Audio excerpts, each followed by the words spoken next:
All right, you're on. Good morning, Westminster. I hope you had a great March and enjoying a good cup of coffee. Good morning, Carol, and good morning, Boyd. Good morning, Ken. Morning, Boyd. Hi, Ken. Hi, Carol. How are you this morning? We're real great, good. beautiful day. And we're excited because we have a special guest today, Dr. Theo Painter, and we're going to talk with him in a few minutes here. But first, Boyd, do you have a weather forecast for us? Well, it's another beautiful week in Central Texas, cool and dry. Yeah, Jim Spencer says October is the third wettest month in Austin of the whole year. Well, fascinating, but what are we supposed to do with that information? What are the other two? The two what? Oh, the two what? The other two wettest. Well, he didn't say, but I think it's May and June, but he did not say. So that's an unofficial report. Well, I thank think you. we've let's get on with Dr. Painter here. He's been waiting, and I think you have something in common with him. Dr. Painter and I were both born and raised in Austin, Texas. But Dr. Painter, I believe your father was president of the University of Texas. Correct. So Theo, how was it to be the son of a celebrity?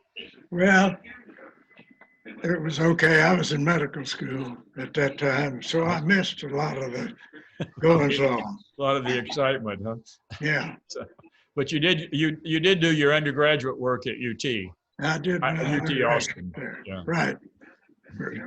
And your father was he in administration when you were in the No, he was a zoologist, a zoologist? and professor of zoology and a geneticist.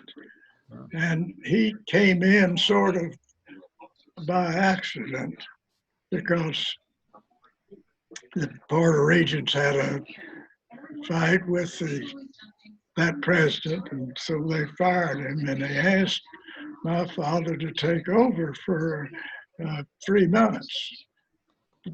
And they liked him so well that they kept him in there for, I think, 6 years, 7 years. That's a pretty long temporary appointment, isn't it? Yeah. Became permanent, huh? Yeah. Well, yeah. So so the scientific gene runs in your family, it sounds Yeah, like. well, Yeah. Well, Theo, at what point in your life did you discover that you were into this carving and you were so good at it? well, I've been whittling around for 30 years or more, and I got interested in carving birds because we were going to decorate a condo in Port Aransas, and I thought a gull would be nice to have in the surroundings. And I had a patient who was an expert carver. He carved birds beautifully, and I knew this. And so he gave me all the information, where to find the catalogs that tell you the tools you need and the patterns for the birds and all of that. And so that's sort of how it got started. Hmm. Well, there's an international group that meets every so often from all over the world. People bring their birds for judgment and criticism and so forth to this meeting. So it's really a national thing. And there's a lot you can do. In the catalogs, you have patterns. You can buy glass eyes. You can buy For the birds, you mean? Yeah, for the birds. Show us. I think you brought one or two to show us. Did you? Sure. Tell us what they are and. Well, this is a laughing gull, Oh, look at that. That's beautiful, Theo. That's beautiful, man. I'm not sure, but what that might be the first one I ever carved. I don't Oh, know. really? Wow. These, So are they all life size? I tried to make a life size, yes, sir. This is sanderlins, they're called. They run along the beach in groups. Can you Oh, hold it up a little higher there? I couldn't, there you go. Yeah, Oh, that's gorgeous. They're is that, great, are they yeah. like, are they like sandpipers? Yes, yes, they are a sandpiper. Yeah, Yeah. Yeah. well, those are wonderful, wonderful. And what kind of materials do you? Okay. You can, the wood you use is called basswood, or another one is called tupelo. Here's an example of it. It's a beautiful wood. Hold it up a Close little bit grain. higher. Hold it up a little higher if you would, please, Theo. Thank you. There we go. Uh-huh. Yeah. And where does basswood come from? Well, it comes from the basswood tree, which is a northern tree. Uh-huh. I'd looked that up. It's in Michigan and Wisconsin and Canada that they have that tree. Hmm. Anyhow, Is that a good one to carve because it's very soft or? it's not soft, but it's easy to carve. Uh-huh. It'll hold up all right. It won't mash when you like Yeah. balsa wood. It's better than that. Uh-huh. How long does it take you typically to do one? It's hard to say because you don't do it all at once. You do some of it and it gets tiring and you come back to it the next day and do a little bit. But I would say 8 or 10 hours, probably. Wow. Trying to think about that. Usually it's about a week. When I start one, it'll be a week or maybe 2 weeks before I get it finished. Do you ever go to those meetings you were mentioning? No, I never went. And I've never had what I thought was a good enough bird Oh, to I bet compete. you could Being have modest. shown some of those. What kind of tools do you use, Theo? Well, uh, you take it like this. Here's a pattern that you get from the catalog. You take that and put it on a board of the basswood. Mm-hmm. Bandsaw and cut it out. You cut it out up and down and also laterally. End up with a square bird. Oh, Then you take either knives or what I use is a rotating rasp, and it takes off the wood that you don't want. So you rasp it down and make it down to where it looks like what you want. Then you go to sanding, and sanding is a lot of that work involved in getting it down. I also have You sand it by hand?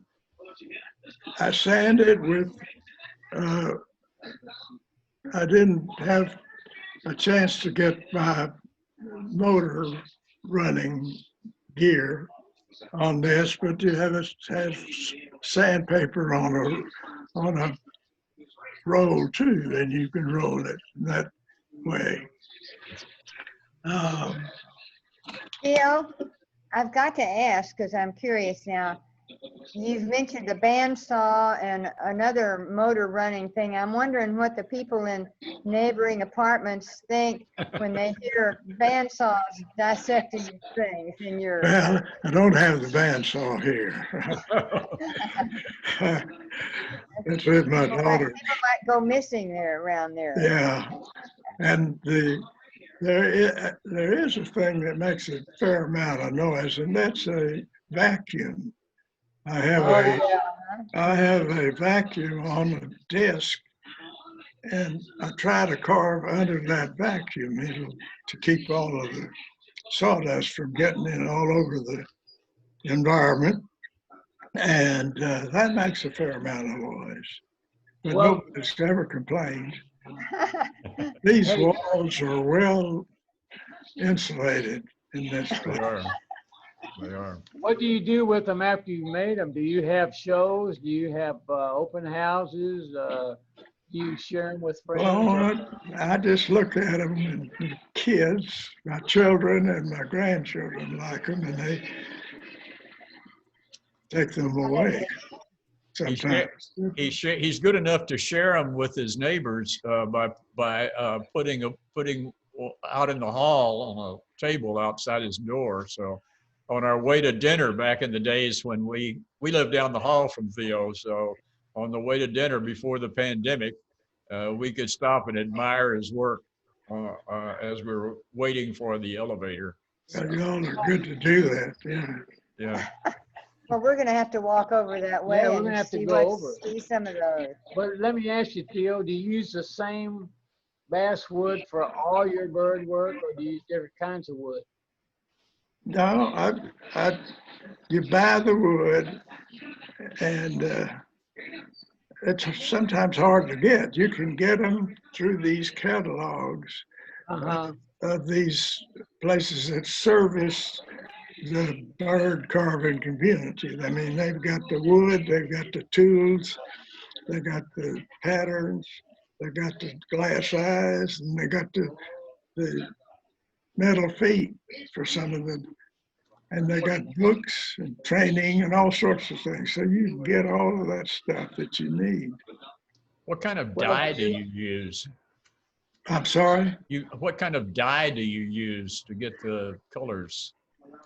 Well, I painted with acrylic paints. Acrylic paint? Yeah, that's the hardest thing for me, is to do it right, you know? Yeah. Make it look natural. Yeah, to make it look right.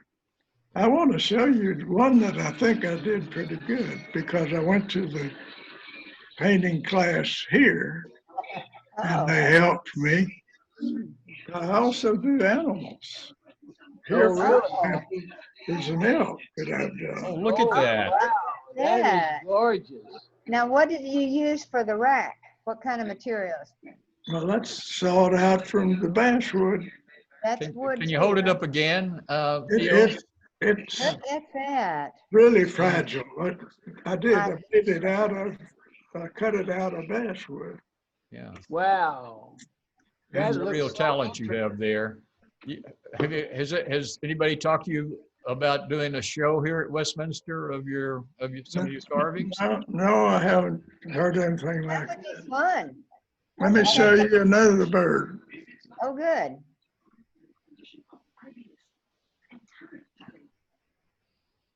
This is Oh, Bob. that's a beauty. Look at that guy. That's a quail. Yeah, That's one of my favorites. I think I Yeah. did a pretty good job on this one. you Yeah, did. you certainly did. Certainly did. Yeah, that's, Now, I've got a laughable one, which you might want to see. Sure, we'd love to see it, Theo. I tell you what, that's an incredible amount of talent. Oh, I like Roadrunner. that. Roadrunner. a road runner, yeah. Yeah, that is great. Now, we can't see what they're mounted on, but is it just various pieces of like This is a piece of driftwood. driftwood? Hold it up a little higher. We can't see the driftwood yet. Okay. Okay. Yeah. Uh-huh. Oh, that is so interesting. Well, Theo, that's incredible. are they just all over your apartment? Yeah. Well, we're gonna have to come visit sometime and see Well, all I'll that. be happy to have you come. Be very Well, nice. thank you, Theo. It's been wonderful talking to you. Lots of fun. And Thank- I'm sure everybody's impressed with your carvings. Can I ask you a question? What are you Yes. working on now? Well, I don't have a current one. I've written off for some plans on a red-tailed hawk. And Uh-huh. I think about trying to do that. Oh, that'd be beautiful. It would be. Well, I would think be. everybody would love to see what you have. We might have to arrange for a separate show for you or Absolutely. something. But thank you so much for joining us, Theo. Well, We thank you for inviting me. Thank you. Well, keep Thanks up for the being good here, work. Theo. Thank Keep you. up the good work.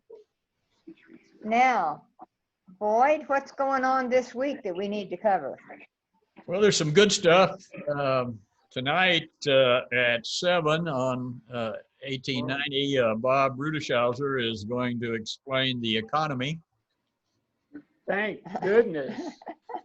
I'd love to understand it myself.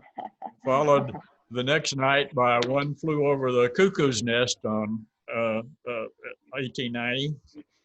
Oh, that Tomorrow seems night. appropriate. You know, Boyd, I did notice some birds flying over our courtyard the other day. I don't know if that's worth mentioning, but They flew Anyway. over. You think there may be a cuckoo's nest out there? I didn't say that. I didn't say that. No. Just cuckoos, maybe not a Right, nest. Right. Yeah. Right. So it's appropriate for the economy, not necessarily, not for Bob. We wouldn't want to say that about him. Mm-mm. Jack Nicholson, speaking of that movie, won an Academy Award for it. You know, I for never his role saw there. that. But is that your favorite Jack Nicholson movie? I do like him.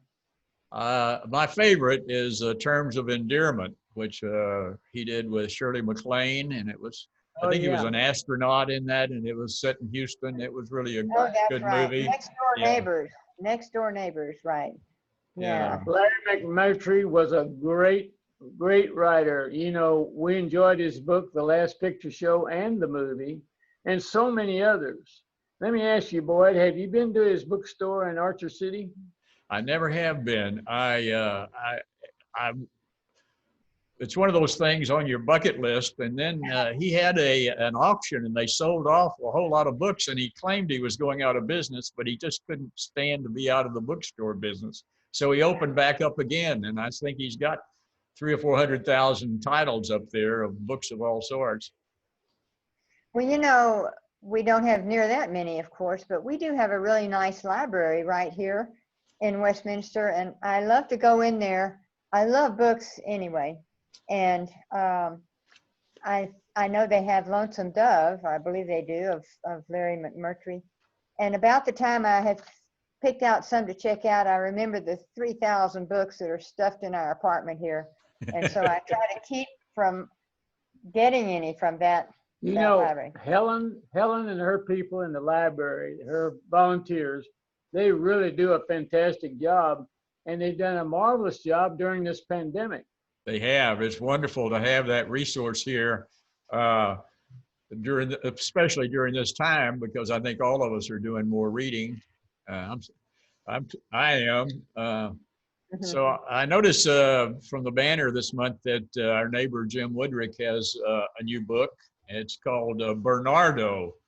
And if I read the scribble about it right in the banner, it's about Texas's largest plantation back during the Stephen F. Austin days and during the Republic of Texas. So that would be a good read. Yeah, Jim's quite a historian, isn't he? Yes, he is. He's written a number of books, and of course you've seen his programs also that he does. One other thing I wanted to mention to you too, the Holiday Fund campaign, the RAF campaign has started. This is our chance to thank all the Westminster residents for their dedicated service during the year. They do such a great job. They do a great job. Have you sent your check in yet? Oh, absolutely. We wanted to be one of the first. Have you? No, here's my check. Can you see it? I don't know. Yeah. Doesn't Well, seem on the show. Where is it? Yeah. We want to make it out to the Residents Appreciation Fund, and they abbreviated that to RAF. I hope they won't send it to the Royal Air Force. But anyway, or you send it to Jill Losey, or drop it off at the reception desk in the Windsor or in the Preston. And they request that you start off a minimum of 500, but you can certainly give more. You certainly can. You know, that's only $1.50 a day, and they really deserve it. They're all working so hard, and it's all to make us more comfortable, and we need to show our appreciation to them for sure. Well, we sure do. They certainly do a good job. A fantastic What job, else is going especially on this now. week, Boyd? What else Sorry? you got going? What else is going on this week? The Writer's Journal is the fall edition. Will be coming out in November. Keep our fingers crossed. You know, those make wonderful Christmas gifts. And we bought some and gave them to our kids, and they were very impressed, not only with their granddad's work in there, but with the book itself, the look of it, and you all did a very nice job of putting those together. Yeah, it shows how many talented and really creative people we have here as neighbors at Westminster. Yeah, there's 45 of residents represented in the fall edition. There's poetry and memoirs and essays and fiction. And I'm going to be interviewing some of the writers starting today, and I'll be interviewing on Monday, Wednesday, and Friday through the month of October. So I enjoy those interviews because it gives me a chance to talk to people about their background and learn some more about them, things that I don't know, as well as talking about their writing. So I hope everybody will tune into that. Well, and don't forget, we got the OU game coming up Saturday, and I hope they don't try to pull all the stunts that TCU did last week. Yeah. Well, I'm really looking.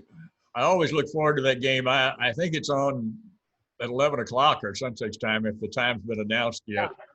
But I'll be watching. Did I ever tell you about the Texas OU game we went to, and the traffic was so bad, we were late getting in, and it was 10 minutes into the first quarter, and Texas was behind 28-0. Holy smoke. That must have been before Darrell Royal days. It certainly was. Thank Did God we for win Darrell the game? Royal. Who won? OU. Who won the game?